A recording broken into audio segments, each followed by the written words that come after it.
Well, welcome back to the channel, everybody. We're going to do another video from Jimmy X High Roller. This one's called Using Numbers to Find the Greatest Individual Season in NBA History. Sparks my attention. I'm going to link the original video down below as always, and let's check this out, everybody. Throughout NBA history, who had the best individual season and what year did it take place? What would your answer be? Can a season truly be great if a player doesn't lead their team to a championship? What about empty stats or years where players put together incredible seasons but didn't walk away with the MVP? Just I got individual season. What was it?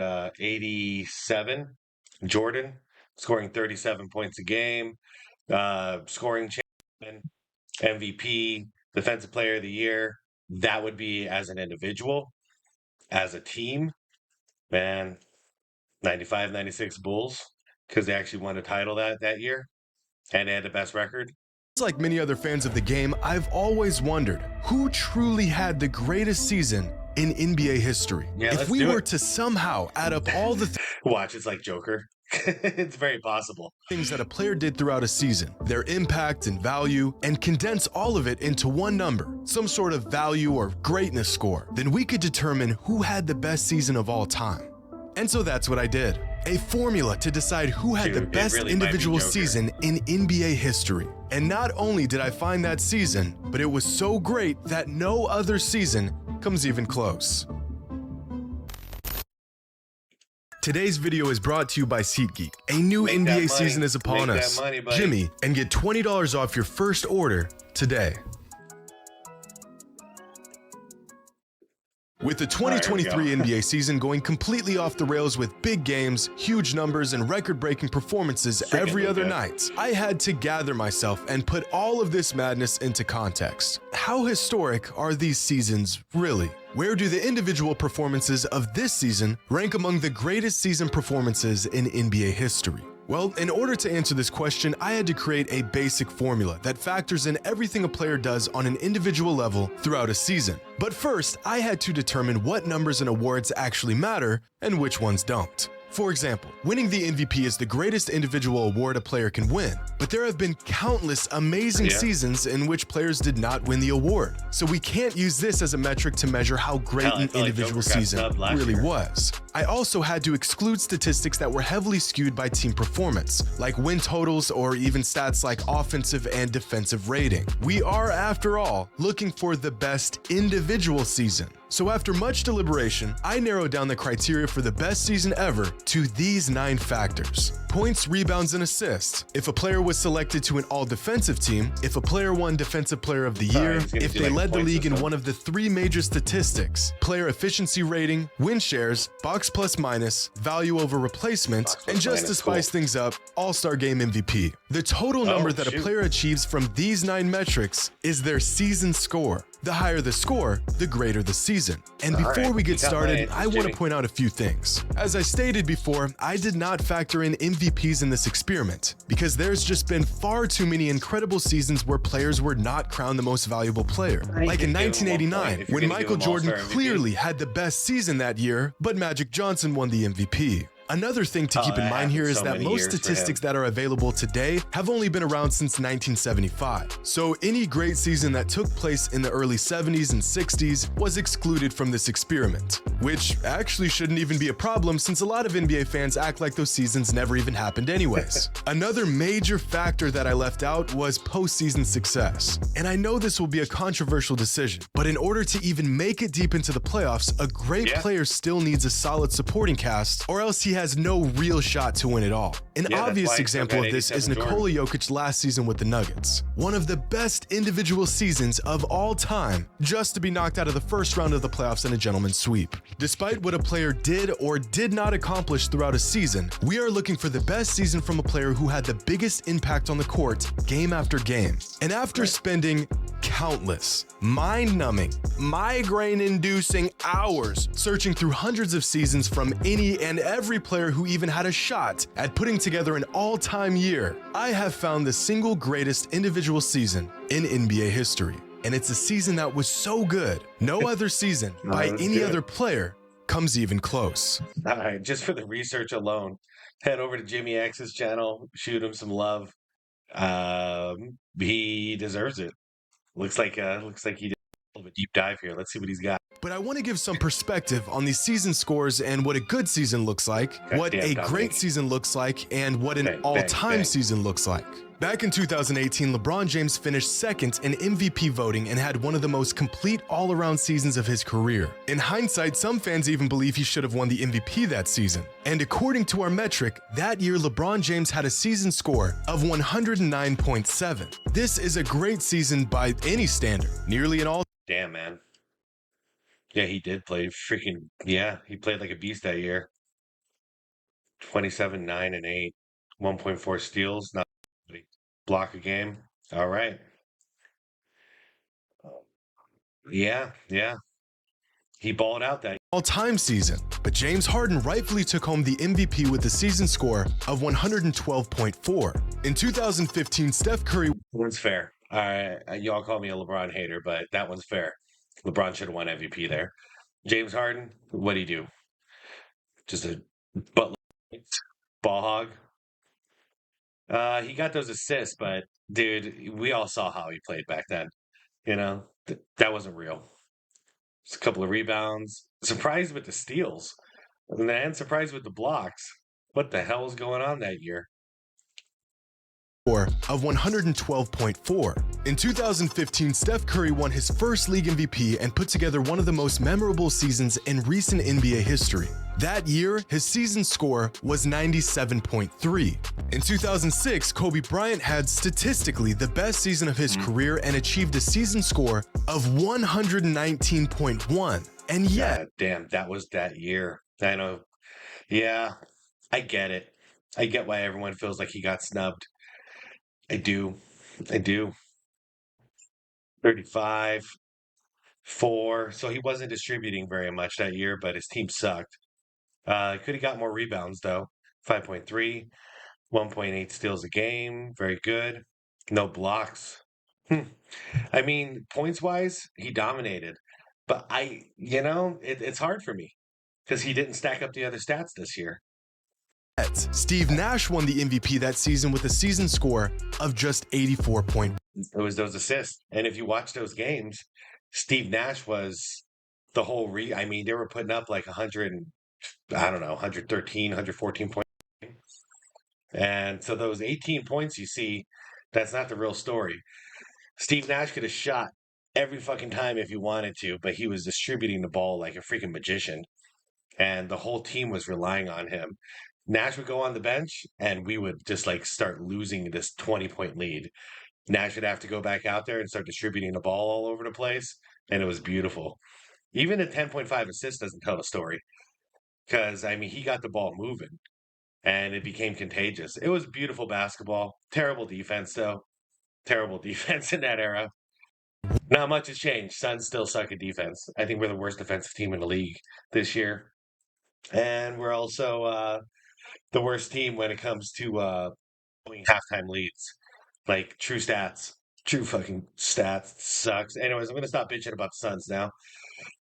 But these numbers are all relative. A season score of 20 is about league average. A score of about 45 is what you would find in a quality starter. A season score of about 65 is an all-star level season, and a season score of 85 is an all-NBA level season. And once a player gets into the triple digits, a season score of 100 or more, they are well on pace to earning an MVP. But even a score of 100 is nowhere near what a player must accomplish to even crack a top 50 season of all time. Because the 50th greatest individual season came from James Harden in 2018 when he piled up a season score of 112.4. In fact, here's a chart of the top 50 individual seasons in NBA history according to our season score metric. The first 3 seasons to crack the top 50 all came from James Harden in just a 4-year span between 2017 and 2020. Michael Jordan was so good.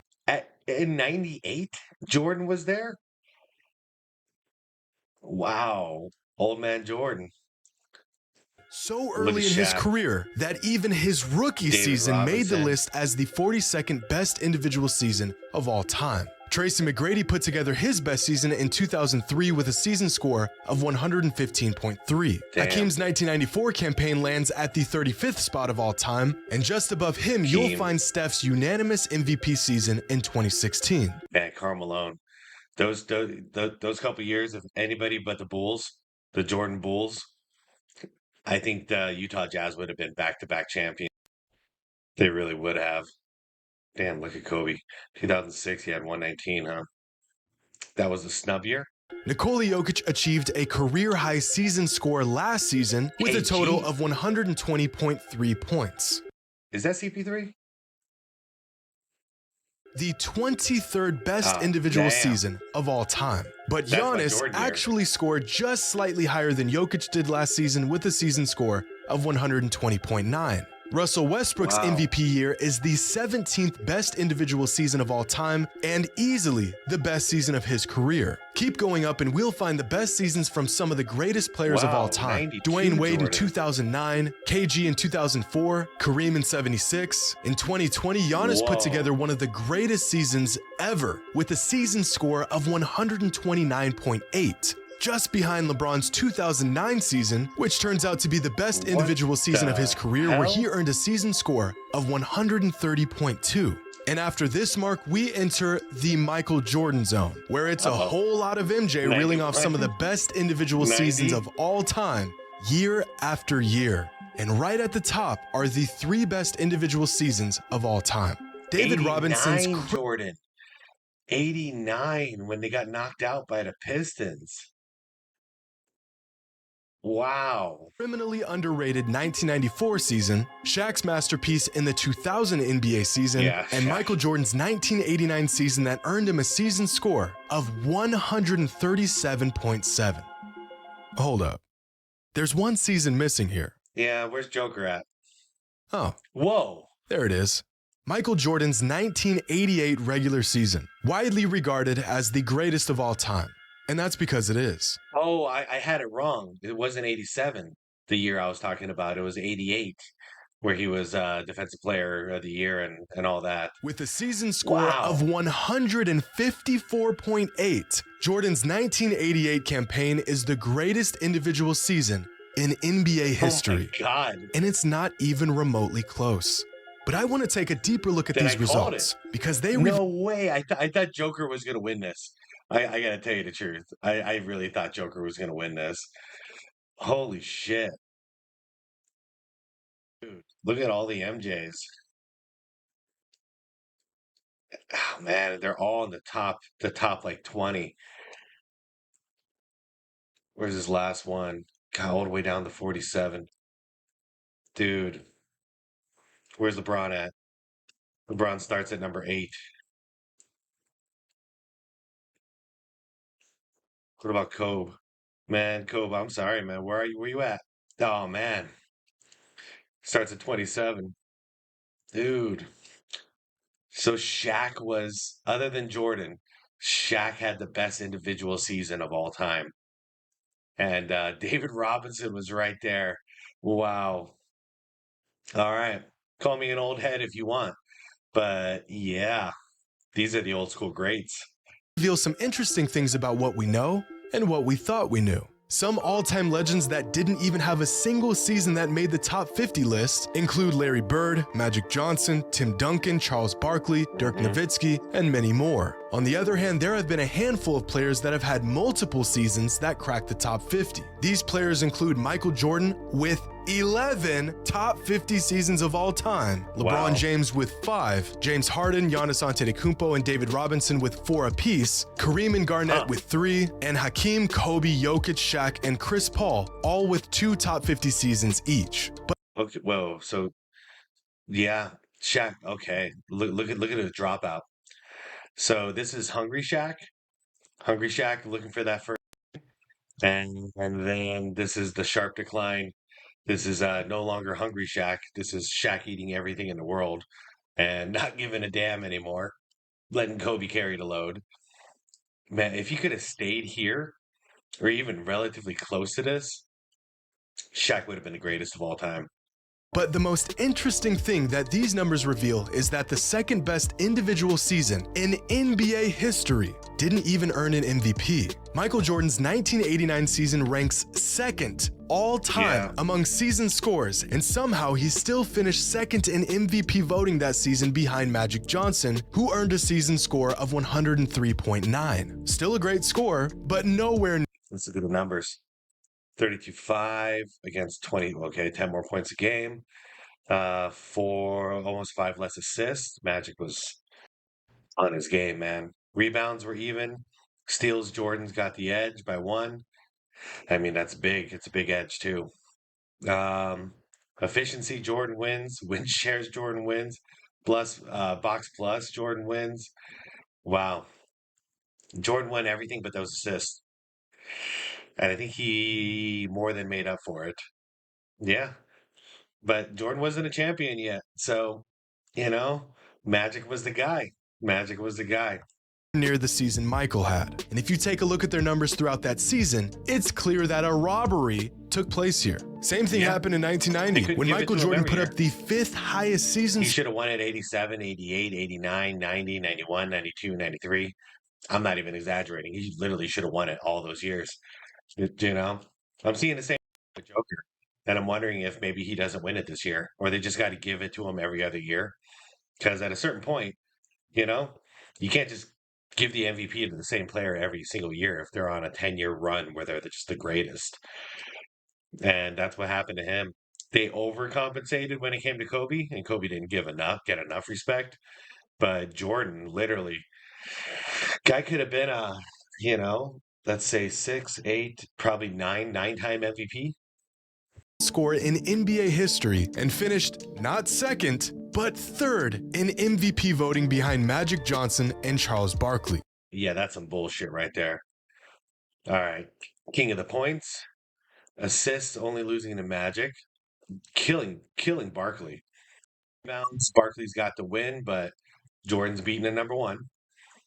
All right. Jordan wins in a PER. Win shares, Jordan wins. Oh man. Yeah. It is what it is. It is what it is. All defensive team. He was the only one who made it. Wow.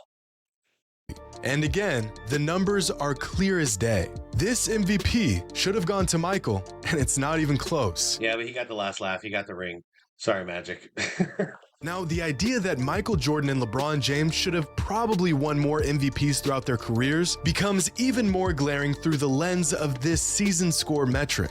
But of all the seasons that made an appearance on this list, only the 2009 season features 3 players who all put up top 50 seasons of all time. That year, LeBron James, Dwayne Wade, and Chris Paul all not only had historically great seasons, all 3 of them put up top 25 seasons in NBA history. Wow. As I spoke about. I mean, for those who don't know Dwayne Wade before LeBron James came around, and even more so, those who don't remember Chris Paul when he Hornet, good Lord. Young Chris Paul was a beast. Before, in most seasons, a game score of 100 will give a player a real shot at winning the league MVP. CP3, D Wade, and LeBron all had season scores of over 120. But with this NBA season being flooded with all-time talent and incredible performances every single night, are there any players that are putting together seasons this year that would crack this all-time list? We'll have to make a couple estimations here because some stats within our metric like VORP and win shares are cumulative stats. But at their current pace, here are the— This video come out, sorry. A year ago. Okay, so it's not going to include this year. Projected season scores for the best players in the NBA this season, with the top 5 season scores coming from Luka, Jokic, Giannis, Embiid, and Tatum. And if a season score of 100 warrants a real shot at the MVP award, then there are currently 6 players who are all having an MVP caliber season. But in terms of cracking the top 50 list, only Luka Doncic and Nikola Jokic are on pace to making the cut. In fact, Luka is on pace to racking up a season score of 123.1, which— Man, Luka hasn't won an MVP yet, has he? It's all been Joker and recently Embiid. How's Luca gonna win one, man?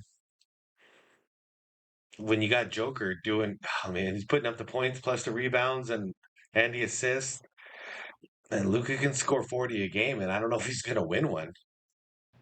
Which would earn him the 15th best individual season of all time, right behind LeBron's 2013 season. And Nikola Jokic is on pace to having a season score of 116.4, which would land him at the 38th spot all time.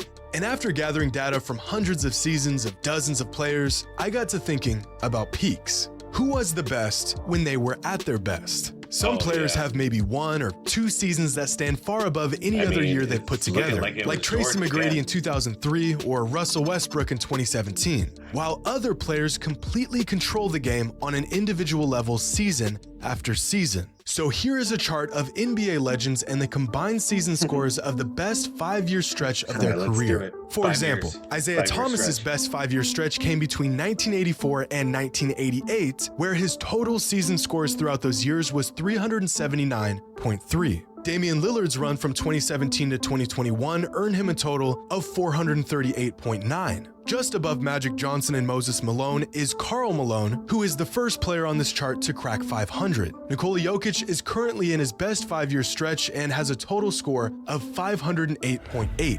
What if Joker gets better from here?